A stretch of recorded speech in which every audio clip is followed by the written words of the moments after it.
जय श्री राम प्रिय भक्तों। भगवान नाम की इतनी महिमा गाई गई है कि उसकी महिमा आज तक पूर्णतः कोई भी गा ही नहीं सका है। जितनी भी गाई गई है वो एक इशारा मात्र है।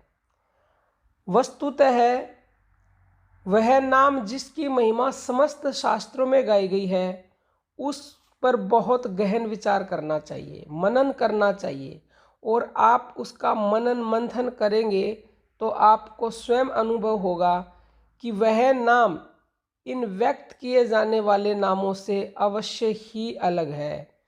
क्योंकि देखो, तुलसीदास जी बार बार राम ने कहकर नाम कह रहे हैं, तो क्या भगवान का नाम राम नहीं है?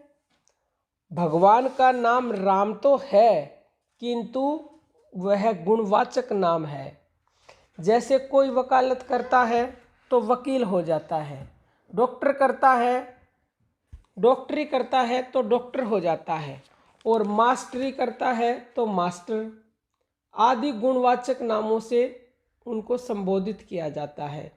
इसी प्रकार संतों ने जब भगवान का ध्यान किया तो अनुभूति की कि वह सब में रमण करने वाला है, वह सबको सुख और आनंद देने वाला है, तो उन्होंने भगवान को राम कहा, सर्वव्यापक परमात्मा को विष्णु कहा और आकर्षण करने वाले को कृष्ण कहा।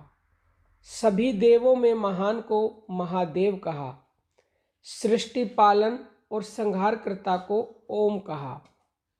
ये सभी नाम भगवान के गुणवाचक और वर्णात्मक नाम हैं।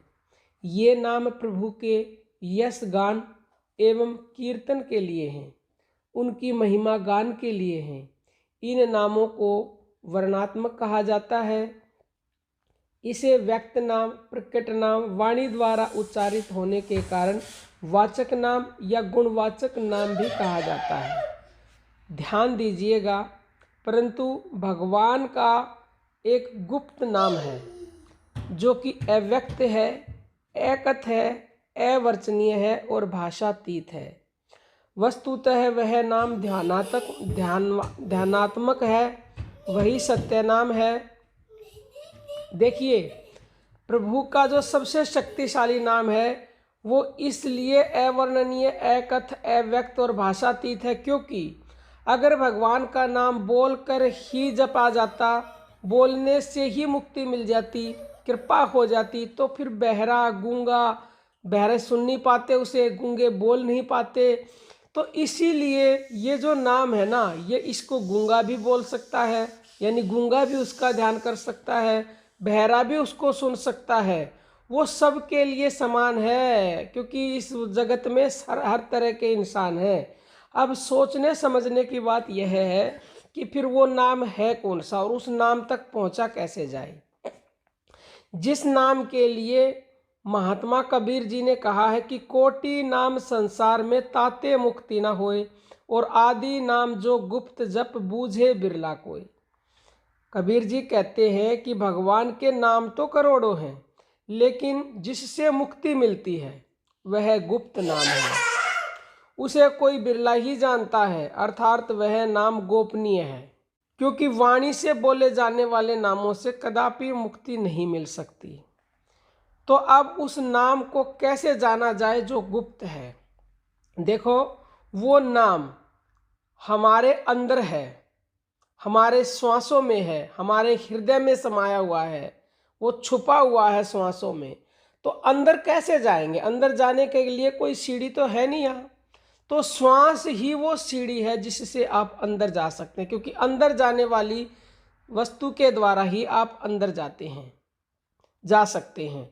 तो श्वास ही अंदर जाती है। तो श्वासों से अगर आप जुड़ेंगे तो उस नाम तक पहुंच जाएंगे जो इन श्वासों को चला रहा है, जिसको सच्चा नाम कहा गया है, जिसको परमात्मा कहा गया है। उसी को अनेक नामों से पुकारा गया, वही सच्चा नाम है। अब काफ़ी लोग ये कहते हैं कि आप नाम नहीं बताते, तो देखिए, उस नाम को कोई भी नहीं बता सका। जिस प्रकार हवा चल रही है, हवा को कोई नहीं बता सकता, लेकिन उसको अनुभव किया जाता है। हमारी सांसें चल रही है, इसका भी अनुभव किया जाता है। तो आप भी उस नाम का अनुभव करेंगे। जब अनुभव होगा, वो प्रकट होगा ना, तो वो चिल्लाकर आपको बताएगा कि मैं ही वो गुप्त नाम हूँ, मैं ही सार नाम हूँ, मैं ही सब कुछ हूँ। यह केवल और केवल अनुभव की वस्तु है। इससे ज़्यादा ज्ञान को नंगा नहीं किया जा सकता और ना ही संतों ने किया है। संतों का ये आदेश है तो हम उस आदेश का उल्लंघन कदापि नहीं कर सकते, और इसीलिए उसको बताया नहीं जाता उस नाम को, क्योंकि वो बुद्धि और वाणी से परे, वाणी से परे है, तो ये वाणी उसको कैसे बता सकती है। आप खुद ही समझदार हो। तो देखिए, हमारे अंदर हंस नाम का प्राण है, हंस नाम का सबके अंदर है। जब हम सांस छोड़ते हैं तो हंग की ध्वनि आती है और लेते में सह की, ये प्राकृतिक है। तो जो प्राकृतिक चीज होती है उससे जुड़ेंगे तो आपको इसका अधिक लाभ मिलेगा। तो आप अपनी श्वासों को देखें, अपनी श्वासों के ऊपर श्रुति को जोड़ दें, यानी कि मन को जोड़ दें, क्योंकि ये अजपा जप है। अजपा अजपा हमारे अंदर हर पल हो रहा है, क्योंकि श्वासें ही 24 घंटे चल रही हैं। तो इन 24 घंटे जो श्वासें चल रही हैं, इनको आप व्यर्थ गवा रहे हो अगर आपने इन श्वासों का ध्यान नहीं किया, इनके ऊपर मन को नहीं जोड़ा। तो गिनती में वही श्वास आती है जिस श्वास को आप मन से देखते हो, मन जिसके ऊपर जोड़ देते हो। तो अब आपके ऊपर निर्भर करता है कि 24 घंटे में आप 21,600 श्वासों में से कितनी श्वासों को कामयाब करते हैं, यानी कितनी श्वासों का ध्यान करते हैं। जैसे ही आप को कुछ नहीं करना, जो आपकी श्वास चल रही है स्वाभाविक रूप से, प्राकृतिक रूप से, ना बढ़ानी है ना घटानी है, बस उसी के ऊपर आराम से बैठ करके या चलते फिरते बस उसी को मन से जोड़ने का अभ्यास करेंगे, तो निश्चित ही आप उस परमात्मा के गुप्त नाम, सार नाम तक पहुंच जाएंगे जो सबसे शक्तिशाली है, और जिस नाम को एक बार बोलने मात्र से तत्काल कृपा होती है। देरी का तो काम हो ही नहीं सकता, क्योंकि वो नाम इतना शक्तिशाली है कि इस नाम को एक बार बोलते ही अनेक जन्मों के पाप भस्म हो जाते हैं। कल्प वृक्ष उसी नाम को कहा गया है, लेकिन पहले उसे जानना पड़ेगा। अब आप कहेंगे उसमें तो समय लगेगा। देखिए, श्वासों से आप जैसे ही जुड़ना शुरू करोगे तो आपके जीवन में अद्भुत बदलाव होने लगेंगे, क्योंकि आपने शुरुआत कर दी है। अब शुरुआत ही नहीं करोगे तो पहुंचोगे कैसे? ऐसा नहीं है कि बहुत समय लगता है। वो कहते हैं ना कि संतों की वाणी अटपटी, झटपट लखे ना कोई, और जो झटपट लखे तो पल में दर्शन होए।